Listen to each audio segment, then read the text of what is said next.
both being taken away from ThunderTalk. We do still have a potential Mbessa you could leave up here, and that's been like the premier top lane pick. There's a lot of options, and if you're talking anyone's legends, it's never a bad idea to give a guy like Flandre another Mbessa game. Yeah, Mbessa was one of his best champions, and, not to be too surprised considering how strong it was a couple of patches ago. Looks like they're going to go for the Gwen immediately here. So we have made it full circle. I know yesterday we had that Gwen blind coming in from Ala on JDG, but now we're just going straight up for a first pick here. I like that Flandre's throwing down the kind of the gauntlet because he knows Hoya's champion pool has been remarkably a lot of tanks.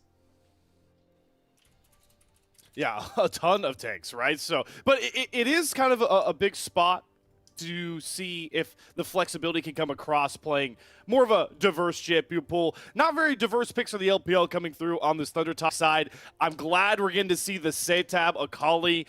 I believe this held an undefeated record in the LPL split until we got into playoffs, but he was diabolical on this pick and then putting Beichuan on a really primary jungle playmaker like the Zinzao. This is what I think ThunderTalk are doing best at when Beichuan can control the tempo of ThunderTalk's gameplay. That's when they've looked at their premier. And now they're going to be able to take some pretty good matchups going into that mid lane with the Galio. It does mean that they're going to need a pretty hefty amount of attack damage coming in from either the jungle or the AD carry position. And already AL building out a pretty flexible shell of a composition. You do have the Galio who can play both a receiver and a diver. You also have this Gwen who can do kind of a lot around the map and is a scaling monster. Here for TT, they do have a pretty aggressive composition already. How low range it is, I think a Pantheon from AL is perfectly within that wheelhouse being able to stop their engage. The Pantheon not going to come through here. They're going to go towards the Wukong here. Likely throw that one Tarzan's away. I like this approach, right? This isn't they have to point the skill shot, right? We don't have to see a couple missed glacial prisons from Tarzan, all right? This is just stick on top of somebody, press the Wukong R, and you got a much better team fight set up. But there is the Mbessa to come through. This is the interesting wrinkle because Hoya, especially during the lane swap meta, was the guy you would pick tanks on. You'd leave him in the 1v2. He'd be fine. Rarely do you see him go for these, resource-dependent champions. But in this meta, you got to go for the Mbessa when you get a chance. So Hoya in a huge spot against one of the premier top laners right now in the LPL. And we just saw him on a Rumble game that didn't look all that great, so going to be interesting to see what we get from this Mbessa. Again, another dive composition here for ThunderTalk. A lot of priority now going towards the bottom side of the map. Hope and Kael have been more than willing to go for scaling lanes more often than not, and so I want to see if ThunderTalk are going to try and slam the laning phase yet again. We just saw them play a Caitlyn Nico lane and do so good up against RNG. Very, very potent against RNG. As we get some of the marksman bands starting to fly through. You get the Ezreal, the Misfortuned. A lot of 1x10 staple champions. I would say the Jinx would be something if you want to take that way as well. But there's a ton of support champions you want to take off the board. On top of that, the Nico, pretty good ban when you talk about with the Galio, the Wukong, just getting all those powerful circle ultimates. And despite Feather already playing a Nico game today, ThunderTalk don't want to deal with it in their second game of Group B. All right, a lot of AD carries, especially with that Ezreal gone. I wonder if we're going to potentially see a Caitlyn ban. No, they're going to get rid of the Renata, which I think is perfectly fine here. AL playing with a lot of tools for a dive or for a team fight composition. I wouldn't be surprised to eventually see a Kai'Sa here. It would be a bit dangerous, but we should see one half of the bottom lane from ThunderTalk and would allow for them to be able to play very flexibly. Into the Ashe, though, would require something like a Nautilus to help pair up with it. We are the shortcomings of an Ashe pick coming through in that last game between RNG and Ultra Prime, so you got to be really careful with how you play around this Ashe, especially into another Gwen, right? So we're seeing that staple sort of interaction to really cancel out the power of Ashe with her ultimate, potentially showing against a much more formidable opponent. The Corki here, also one of those more slept-on, really powerful marksmen, and I love this for AL because it really just shapes out how brawl intensive this Anyone's Legend comp's going to be. Everybody's going to be up in your face, all trying to push out as much damage as possible. And I think this is going to be a tough game for Beichuan here because you now are looking at 3 lanes that at the very least are, you know, somewhat slightly favored towards AL. The mid lane matchup for Shanks versus SeTab on this Akali is going to go neutral as Galio should be able to tank up a lot of the damage from this Akali. And now you have the skirmishing power of this Corki very early on with the Alistar. I think the only way you might be able to save this from ThunderTalk is going to be this double range matchup. But even we saw this coming in yesterday for LGD. There were some points of the game where it looked good for the Seraphine, but I think the Braum might just be a little bit better, especially when you talk about playing into something like this Galio, being able to also help with the laning phase versus Corki Alistar. Yeah, and it just the most potent level 1 bottom lane that you really see in the game of League of Legends. I know Yanni was talking about it before. The last time we saw it, it's like you land one of those Braum Qs, the slows are coming across, that stun is almost a guarantee. So definitely something that Hope and Kael are going to have to watch out for in this bottom lane. But this is a really intriguing look from ThunderTalk because a lot of people like to signal, you know, 1xN is kind of the potent carry of this team a lot of the time. I've been really impressed by how Feathers do it up with his former LDL partner. But this game, ThunderTalk, if they're going to beat anyone's legend, it's going to be an Mbessa and an Akali masterclass from those solo lanes. And SeTab is playing the Mbessa this time. This is not Hoya getting this champion, so we're getting a fresh look at Akali top lane coming in. It's much better. The Akali versus Gwen is a bit easier to play. Same thing with Mbessa versus Galio. Slayer, I know you're having a little bit of issues with your cam, but we have a graphic real quick that we can fly before we head into draft. You might be here in spirit, and you might be here physically. You are a great wish charm for the boys in blue. Heat team, man, they're going to need to rely on you today. Yeah, I will say the caveat does have to come that they have lost single games while I've been casting them. This is a series win rate, so keep that in mind as we get into these best of ones. Yeah, count as a series, but I'm here to support them as best as I can. No matter how much my internet is trying to limit me right now, it will not keep me away from ThunderTalk for long, as this is the matchup that really could decide what the scope of this Group B looks like. Anyone's legend, one of those top LPL contenders, and ThunderTalk looking to answer the question, Split 1 was not a fluke, as we go on to Summoner's Rift. Getting some gyos coming on through. As for AL, big focus is going to be how much can they stall out on this early game, and how willing are they to just make a player swap, put Shanks into that top lane versus the Akali. Both of the solo lanes here for TT actually opting for the Electrocute matchup, so big amount of burst damage, and so can open up ThunderTalk for a lot of early plays and getting Beichuan active into their map, which has been a recipe for success. We saw it in their RNG series earlier in tonight, and series prior has definitely been very helpful with getting this team over the finish line.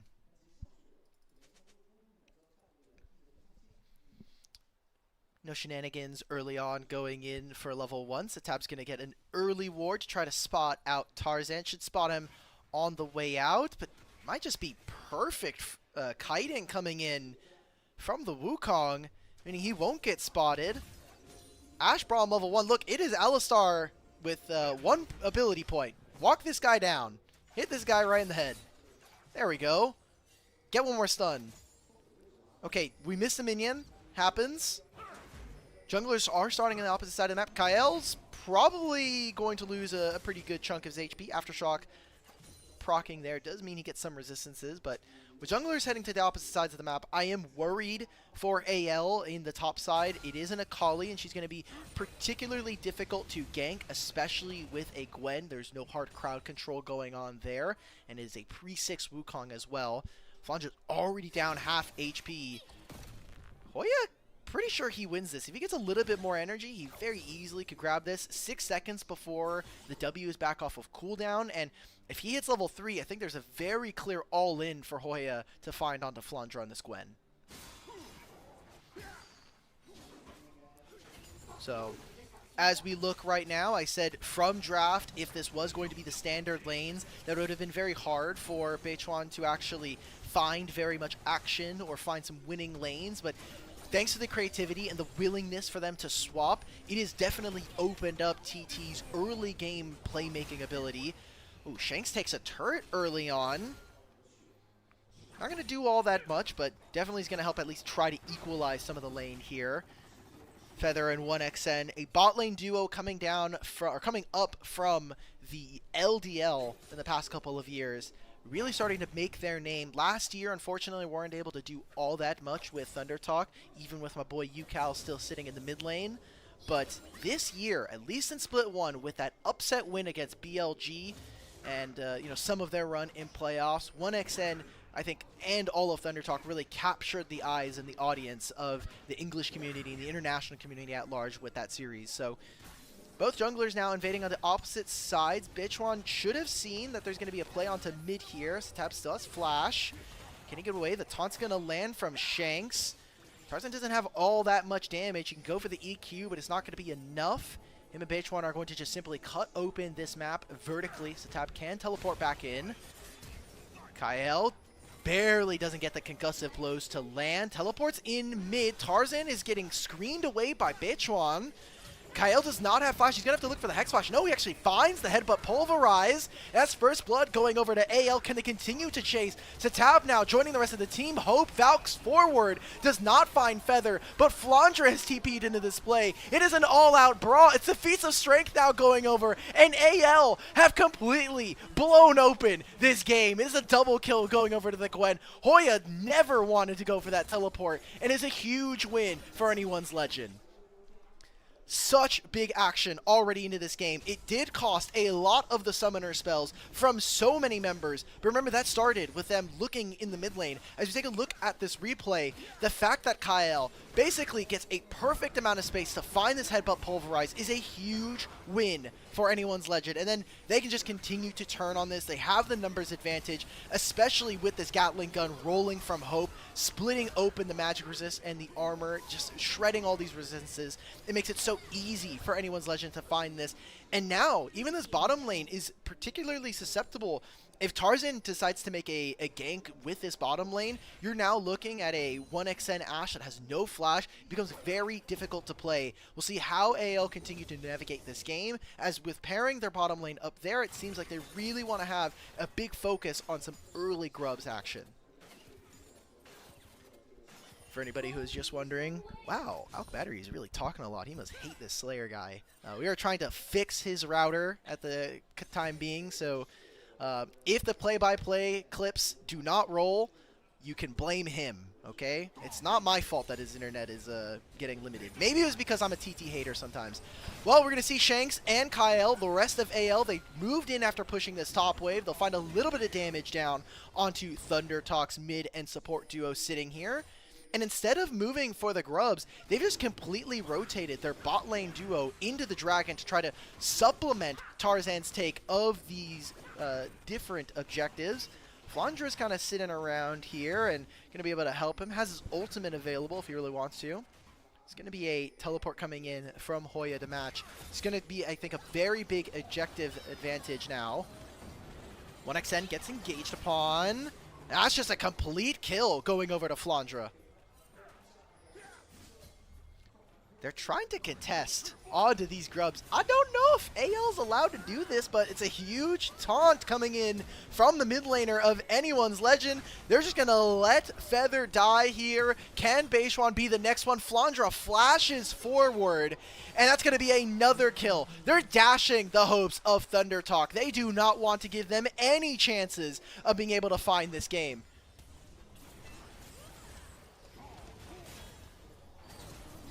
All right, there we go. We're trying to fix Slayer's audio right now, so it's unfortunate, but I have lost access to the game. There we go. We've got the game back up. Thank you, everybody. Sorry for all the technical difficulties. Again, we are an unofficial broadcast, so things of this nature can happen, but yeah, 8-1 start, 7.5 minutes here for anyone's legend. They're coming out swinging, and again, dashing the hopes of any ThunderTalk hopefuls. Slayer, are you alive? Do you think... As well. Okay. I don't know if who can hear me. We're getting me on stream. Okay. All right. All so, right. Man, what? Slayer, I mean, don't look at the screen. I mean, this is what is this like? This is depressing. What happened? I mean, I can read the scoreboard, but I need the cliff notes.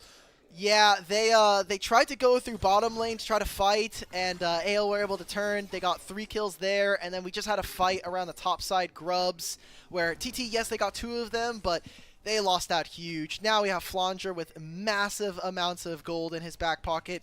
Both of the solo laners here, I think despite Shanks being down a little bit, he is perfectly fine playing this Galio and just supporting the rest of his team. Yeah, and I mean, might be able to just fare in these 1v1s now against SeTab. This is an impossible angle to play up against, and I think, you know, one of the things you mentioned that were really important when we saw ThunderTalk in the last game, where they were, you know, a bit shaky at points, but they ended up cleaning it up.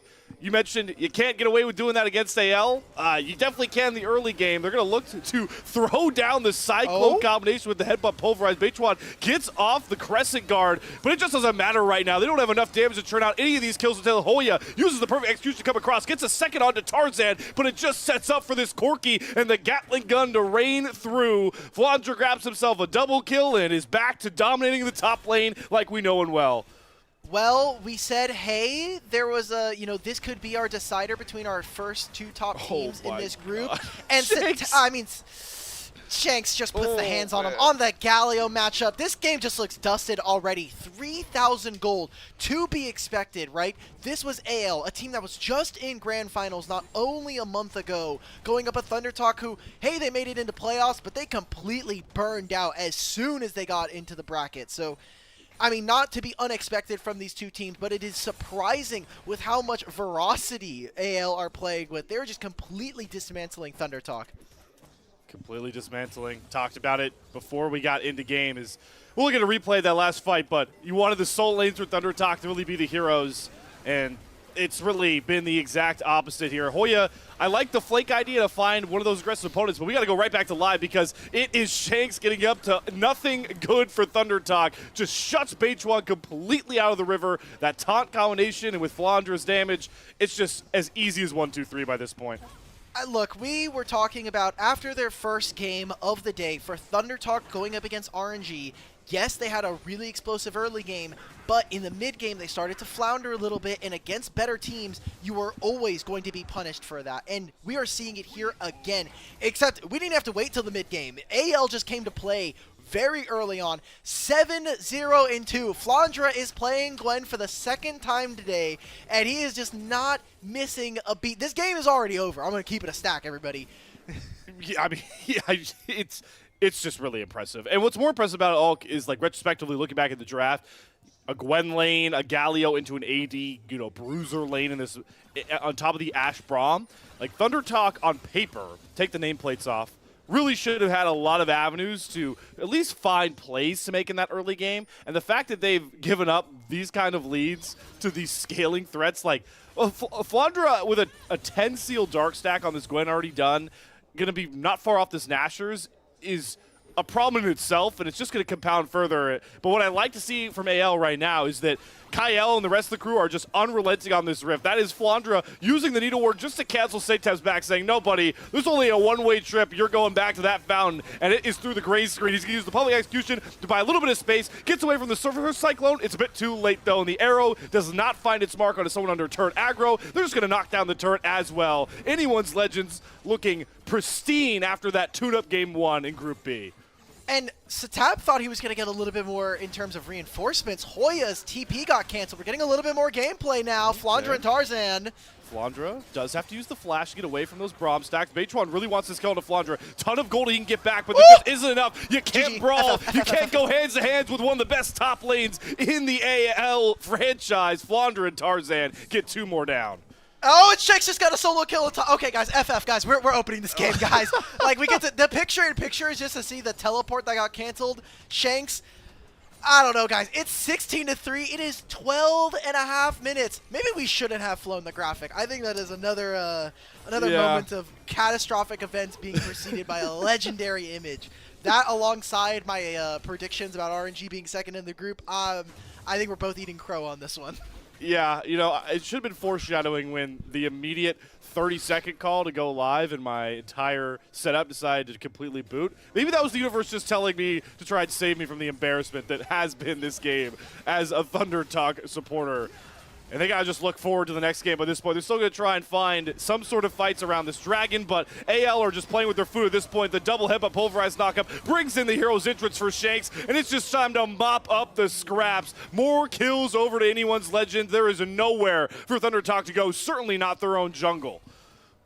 Shanks is so tanky, he's literally just willing to walk past SeTab at this point. All right. Hope you're trolling. Okay, yeah, that's a pretty big shutdown. Happy gaming.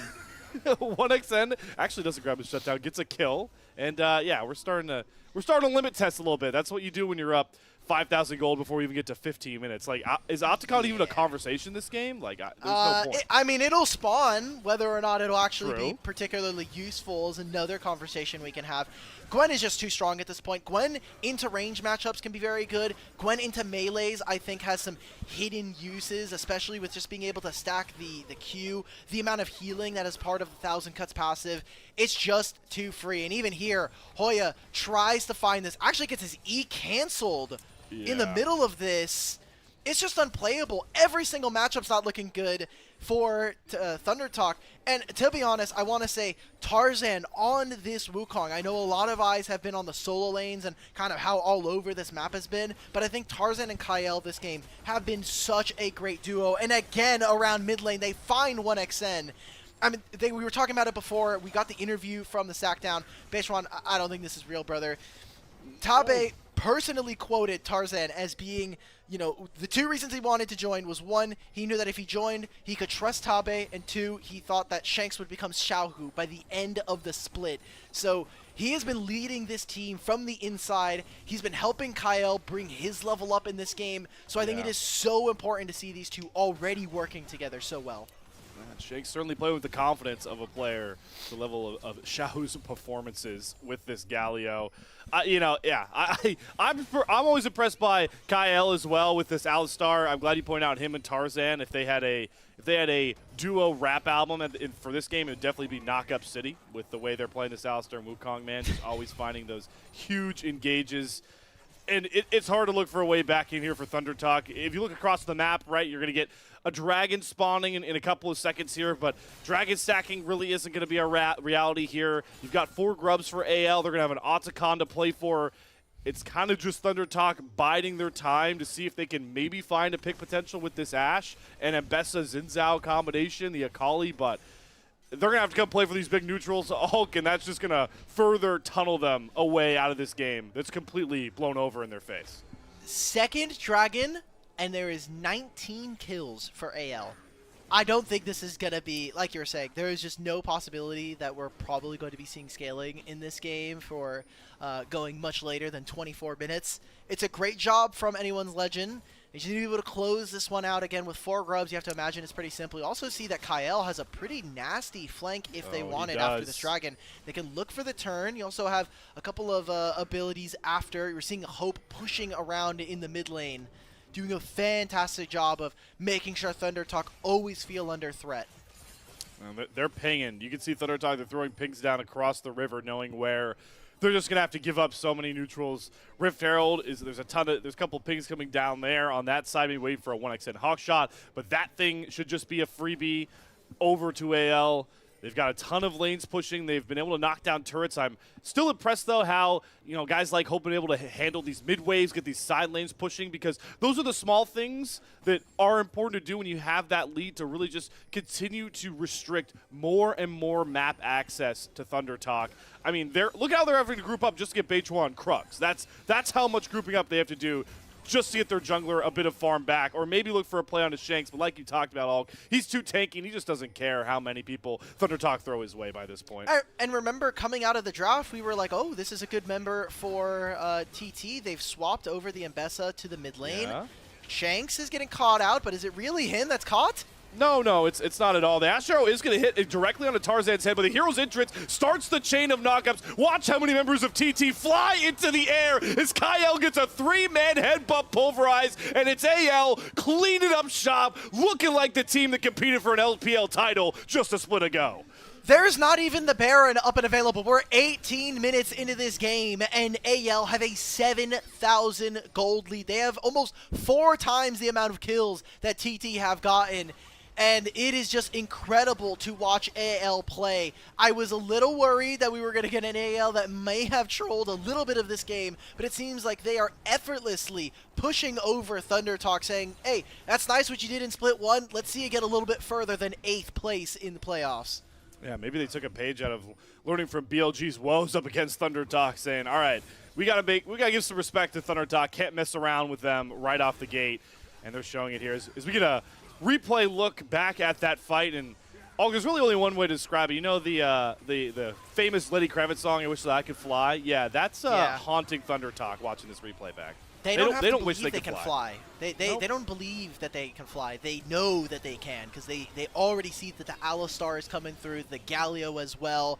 I mean, the fact that Galio gets to continue to build armor in this game does not feel good for the rest of TT. Oh, that's a book. It was just to be, we're getting double books here. Okay. Now, so because this game is already over, I'm willing to do, a little bit of fake gambling here. Let's do a little bit of over-under here. Okay. For everybody in chat, 15.5 is going to be the Magi stack over-under. What are we feeling? Okay, I'm betting under for Shanks, over for Flandre. That's where I'm at. Let's do Flandre because Shanks is playing Galio. He's probably gonna die even though he hasn't done it this game. So let's get behind one of the main main characters of this game in the Gwen. So for Gwen, 15.5 over under. I'm going over. I mean I think he's just gonna out heal any pick that comes his way, and I mean. He's already got the Cosmic Drive done for the second item to buy himself a bit more survivability. That can't be said for SeTab, who uses the entire kit and the Flash, and it's just not enough to get him out of the grip that AL has over this map. We still have Rift Herald available. I think 1xN's player cam just says it all. He's like, I guess we're just done with this game. Let's see if we get the, dancing Shelly potentially. Probably not. She's taking a fair bit of damage just to get to this inhibitor. Doesn't actually burn any health on this crash down, Shelly. That's just a furnace at this point, but this could be the dagger here for AL if they want it, but they're going to take a bit more consideration, try and play for those side turrets, but Kael gets knocked out of his own Herald, but ends up throwing Beichuan, the one that knocked him away from Precious Shelly, into his entire team. Down goes himself and Feather. Hoya going in for one big execution. It's going to get it onto Kael, but it's just fleeting hopes. Single kills meaning nothing, because this is anyone's legend dominating to cement themselves at the top of Group B, just like everybody expected. I thought this was going to be at least a game that goes to 25 minutes, but AL are looking to try to finish it in 22 here. Could have been one of our fastest games of LPL here in 2025, but a couple of blinking HP bars means that AL are going to be disincentivized from finishing the game here and risking it. Apparently from chat, I got a report. A lot of people were saying they're going over on 15.5. Yeah. Currently, you are right. But knowing AL and knowing Flandre, they're going to do a random death, okay? This was a good enough try coming in from ThunderTalk, but Kael says, hey, thank you for getting me straight into position. I don't even have to use the headbutt. I can just use that to bump you into the rest of my team. We don't talk about that part, though. You know what? Doesn't matter. He's played most of this game great. I'm willing to give it to him, okay? You get one, you get a couple, you build goodwill. It's like, when you're a good student in class and you're like, hey, teacher, like, I might have to, like, can you slide me on this grade real quick? Or, like, can you make sure that, like, I don't have to do this assignment right now? And they're like, can I turn in homework like a day late? It's like, Yeah, exactly, yeah. They're like, okay, you know what, Kael, every other part of this game has been fine. You get one. So this is going to be an Otacon going over to anyone's legend and kind of this the crossing the I's, dotting the T's here as they look. I don't even think we're going to get a soul. I'm surprised we got 2 more dragons. I'm surprised we got Otacon. I thought that, I don't know if my tone gave it away there, Dimitri, but I thought that last push was going to be a push for the end here. But maybe we won't get that Flandre grief death, because I think it would have been there So now, do they look polished with Otacon in their hands? They're at least setting their ire onto that tier 3 bottom inhibitor turret. In goes Shanks. The public execution for SeTab whiffs. He was just trying to use it defensively. They're pouring so much damage into this front line, but it's just like tissues. It's feathers tickling the side of anyone's legend as they jockey for position around this turret. Off to the side, Hoya's getting hounded by Shanks. The Shroud will only protect you for a couple of seconds, Hoya, as he dashes back towards his base, and another minion wave reloads into the turret.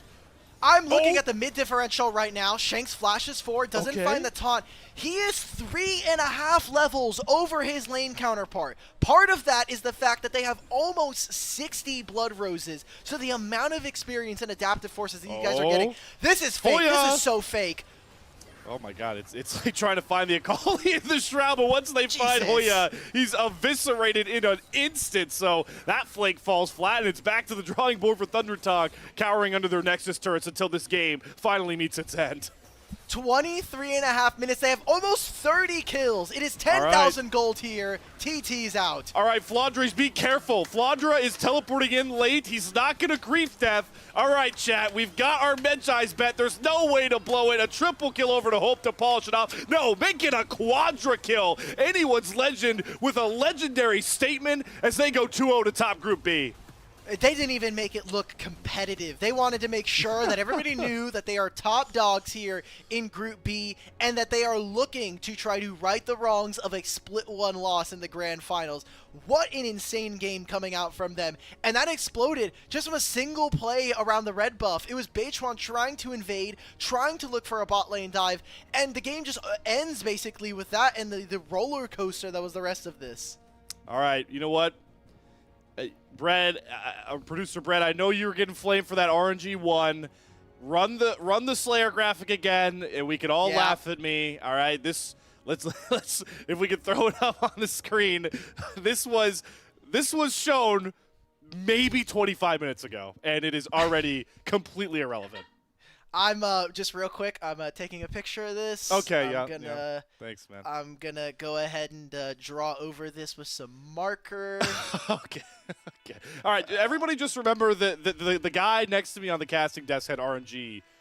Not playing in the promotion tournament. Let's just make sure we're on the same page, okay? Look, RNG getting second was great. The fact that you had a 100% series, we made a whole graphic about it, okay? I felt so special. It was my moment. Yeah, I know. And now I'm just gonna go to twitter.com. Oh man, this guy's brutal. AlkBattery with the quick turnaround. All right. Nice, man. You know, at the very least, Alk, at least I did have to watch like the actual heartbreaking part. Like, I didn't have to watch the game actually get thrown. I mean, I guess we're going to see it again if we get the, There was no game thrown to have. They didn't have a game. Yeah, they didn't have a game to play. They kind of just got bodied for 25 minutes straight. And, well, for the fact that the community thought this was going to be 1-2, I think that's, it's good to know that AL are not looking to drop games, because one of the questions you were going to have and one of the expectations for anyone's legend was they needed to be first. Anything less than first is a complete disappointment for a team that of their caliber, especially of some of the members like Tarzan and of Flandre. We expect better of them, and to make it to grand finals is under no kind of easy feat. So good to see that they're able to make good on that and continue. They still have one more game, but it's against currently a floundering RNG to close out the night.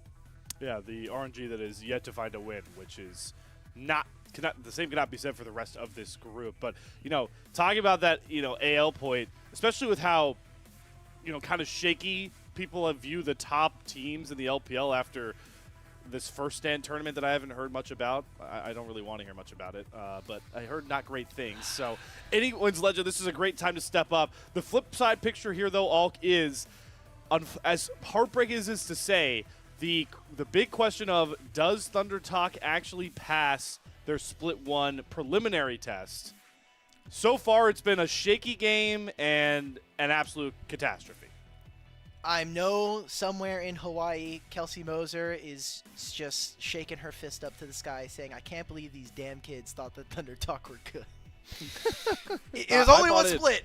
Look, it's 2 games. They have an entire second day, as again, these are double round robin formats, so I think that's perfectly fine. just it's tough. It's tough. Yeah, you know what? You know what? It isn't tough. This Gwen win rate, man. I mean, is this going to be another Gwen MVP? I guess it's really hard to name an MVP this game. Like I'd want to give it to a lot of members. To Tarzan, low key. I'd give it to Tarzan. Tarzan was the goat this game, but yeah, Flandre, too much damage on this Gwen. I think he got so involved. Shanks is top damage, by the way. So because we're gonna have highlights coming up, we can have the Slayer live reaction to what the hell happened in the first like 7. Yeah, we're like a co-stream, except none of us have relevant experience to. Yeah, never mind. Sorry, Dom. This is the play. Right. This is the play. So Kael had taken a bad trade. I was like, I don't know if he could do this. Perfectly over. They find this pick on the Beichuan. Wow. Flandre is actually TPing into this play, by the way. And then it just goes from bad to worse. Gets 1 kill. Oh, no. Just gonna dash. Yeah. Okay. So you know what? You know what's the cool part though? The knock-up chaining started right off the rip, is what I'm learning, because I was seeing multi-combo knockups from Kael right off the rip, and yeah, it just continued through here. This is fun. I don't get to live react to what I'm seeing, but this is the most painful live reaction I'll probably have. By the way, look at what levels they are, by the way. So this is maybe really like a minute and a half away from each other. Flandre's level 7 instead of level 6. Yeah. This is the first one I was here. Yeah, so this is great job, Flandre. You earned it, man. We thought, as an old man, there were some questions about your mechanics. You obviously have some goofy champs that you've been picking up, but good job. I'm proud of you. Yeah, committing to the burgeoning LPL meta, showing that, hey, man, we're playing Gwen now? All right. This is exactly what I was in my Gwen game. This does set up for an interesting matchup, though, Alk. If we're talking the old momentum conversation, one of the last 2 matches we'll have tonight is going to be ThunderTalk off. Yeah. I would say their single worst loss of the LPL in 2025 so far. And then Ultra Prime, who, looked pretty good against RNG. I mean, they got the win, so we're just talking momentum-wise. There's one team coming off a win, one team coming off a loss. Could be a pretty fun setup. I think actually both of those games that Ultra Prime have played were pretty competitive for the most part. Obviously, they ended up losing the one against Anyone's Legend, but as we're seeing right here, I think a lot of people in this group are going to be losing to this team. So I think Ultra Prime might be on the up and up. I think ThunderTalk have been a team that in the past have a little bit of difficulties readjusting in series when we saw them in the best of 5s. So they had a lot of winning ways back then in the early parts of 2025 this year. I think that this is probably going to be our matchup to, if everything goes to plan with how we're looking at this group, RNG potentially being 4th here. This actually, we thought the RNG Ultra Prime was going to be 3rd, 4th. TT Ultra Prime might actually be 3rd, like the 3rd place decider here. It's pretty early in the group, but still. Yeah, it's going to decide a lot. The positioning, and we're going to have to see here. I'm so glued to what this MVP pick's going to be, because I feel like with the LPL voters, like sometimes they're really good on like giving those setup guys the MVP. Like I've seen a lot of love for, like, I know Beichuan and a lot of those ThunderTalk wins. This might be a little salty to rub salt in the wound now, but he would get a lot of MVPs in their wins, even though he's playing like Poppy, Wukong. But Flandre's Gwen and the status that Gwen is at, does that earn enough for another player of the game? Of course it does. 12-0-12. And another MVP for Flandre. This one is really just if there was a player of the game award all for a single game that was team-oriented, it'd be this one, I feel like. For sure. Yeah, I agree. Great job, Flandre. Yeah, so, all right, we've gone through a rough start to at least my casting tonight here in the second half. I can confirm that I'll be back in clear picture. ThunderTalk, will they be back with a more clear mindset and game plan? We'll have to see, because they're taking on Ultra Prime to see which one of these 2 teams will likely finish 2nd and 3rd after the first round robin in Group B. We'll be back after a short break for that matchup.